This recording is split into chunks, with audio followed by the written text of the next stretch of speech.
Halo, selamat datang di channel Bimbel Lucky. Bimbel Lucky, we commit to support your success. Kembali lagi bersama Kak Ines.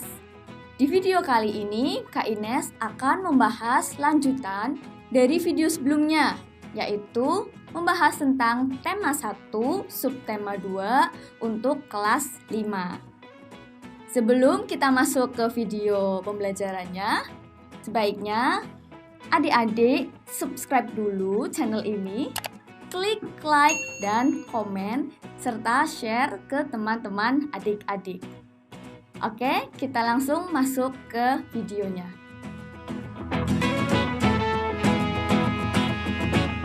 Oke, kita masuk ke materi yang pertama.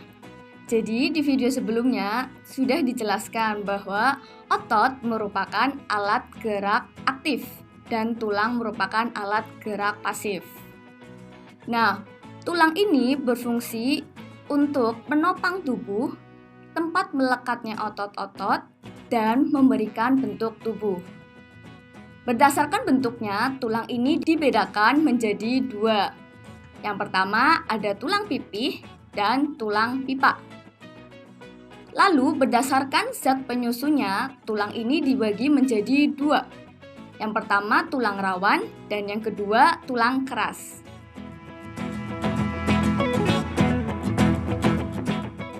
Oke, pasti adik-adik sudah tahu kan kalau alat gerak manusia itu berupa lengan dan kaki.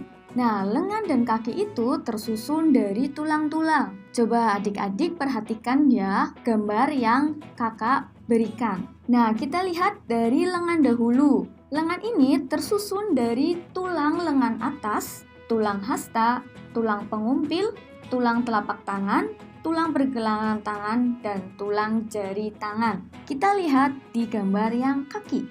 Kaki itu tersusun dari tulang panggul, tulang paha, tulang betis, tulang tempurung kaki, tulang kering, tulang telapak kaki, tulang pergelangan kaki, dan tulang jari kaki. Di video sebelumnya, Kak Ines sudah pernah menyebutkan bahwa otot itu merupakan alat gerak aktif pada manusia. Nah, otot ini dibedakan menjadi 3. Yang pertama ada otot polos, otot lurik, dan otot jantung. Selain terdapat otot, di tubuh kita juga terdapat yang namanya sendi. Jadi, tulang satu dengan tulang yang lainnya itu dihubungkan dengan sendi. Coba perhatikan ya, macam-macam sendi pada rangka manusia yang akan Kak Ines berikan. Yang pertama dari sendi putar. Sendi putar ini dapat digerakkan memutar.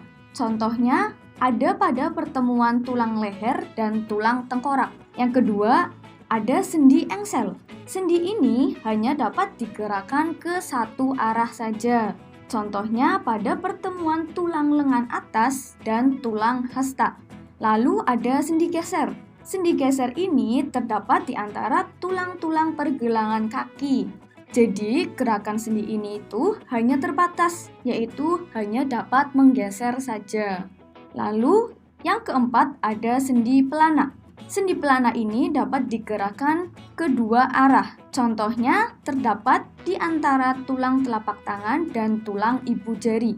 Dan sendi yang terakhir adalah sendi peluru. Sendi peluru ini dapat bergerak ke semua arah, seperti antara tulang panggul dan tulang paha. Setelah kita memahami materi IPA, kita lanjut ke materi IPS. Peta. Peta adalah gambaran suatu wilayah atau sebagian wilayah. Nah, peta ini dibagi menjadi 2. Yang pertama ada peta umum dan yang kedua ada peta khusus.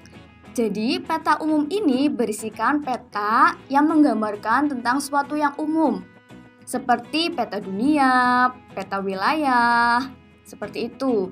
Dan peta yang khusus itu menggambarkan wilayah-wilayah yang khusus, contohnya peta topografi, peta hujan, seperti itu.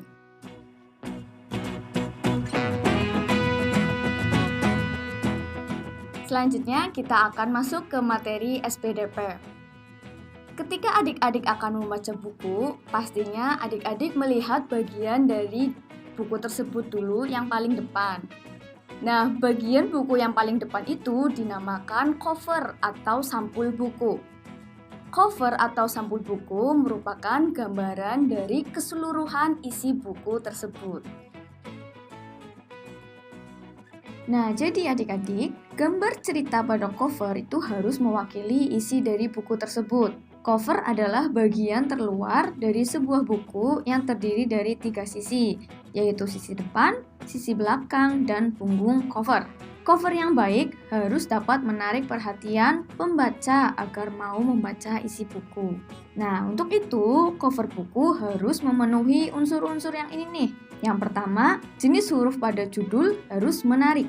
Yang kedua, kalimat penjelas judul singkat dan mudah dipahami. Yang ketiga, ada nama penulis.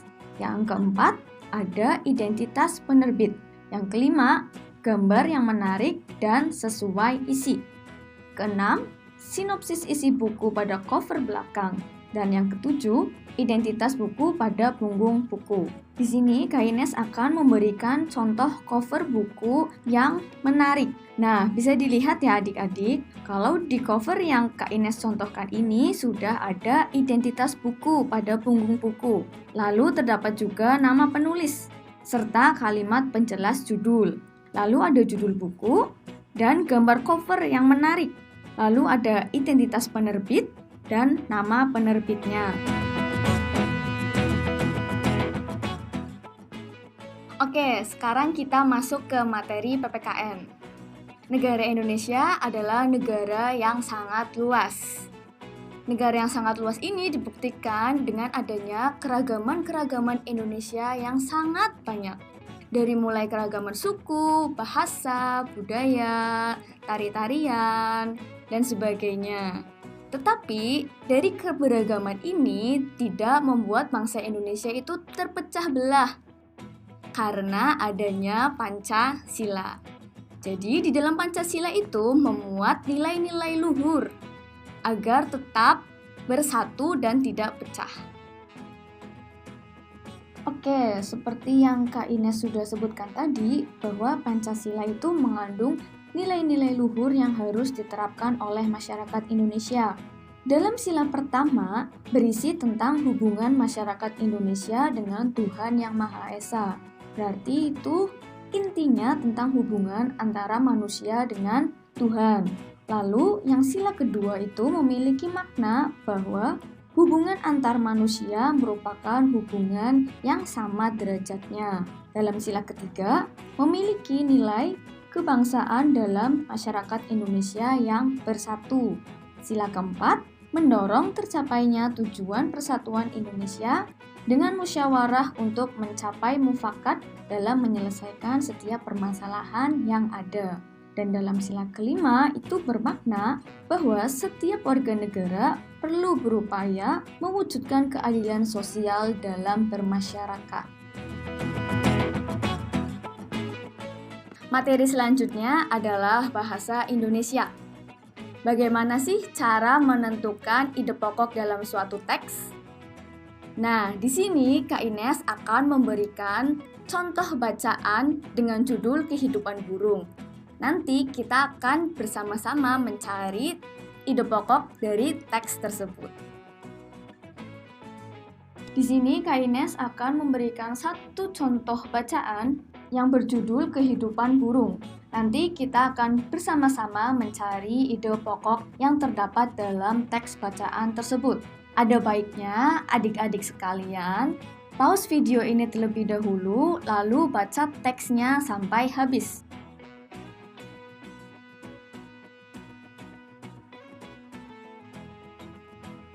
Sudah? Nah, dalam teks tersebut disajikan banyak informasi mengenai burung. Hal itu dapat kita ketahui setelah membaca teks secara utuh atau secara keseluruhan. Selanjutnya, untuk menentukan ide pokok dari teks tersebut, kita perlu mencari yang namanya kalimat utama. Kalau kita perhatikan, kalimat utama dari teks bacaan tersebut adalah burung termasuk jenis unggas. Nah, kalimat tersebut mengandung ide pokok, yaitu burung termasuk jenis unggas yang memiliki paruh, memiliki sepasang kaki, dan sepasang sayap. Nah, selain pada teks tulis, ide pokok juga bisa ditemukan pada teks lisan. Teks lisan adalah teks hasil pembicaraan seseorang ataupun hasil percakapan. Cara menentukan ide pokoknya itu berbeda dengan cara menentukan ide pokok pada teks tulis. Untuk dapat menentukan ide pokok pada teks lisan, adik-adik perlu mendengarkan teks dengan sungguh-sungguh. Setelah itu, adik-adik catat permasalahan atau peristiwa apa sih yang sedang dibicarakan dalam percakapan itu. Nah, langkah selanjutnya adalah menentukan topik serta kalimat utama yang menjadi inti pembicaraan dari teks lisan. Barulah adik-adik dapat menentukan ide pokok dari teks lisan yang adik-adik dengar. Nah, itu tadi video dari Kak Ines. Semoga bermanfaat. Jangan lupa tetap jaga kesehatan dan belajar yang rajin. Sampai ketemu di video-video selanjutnya. Bye-bye.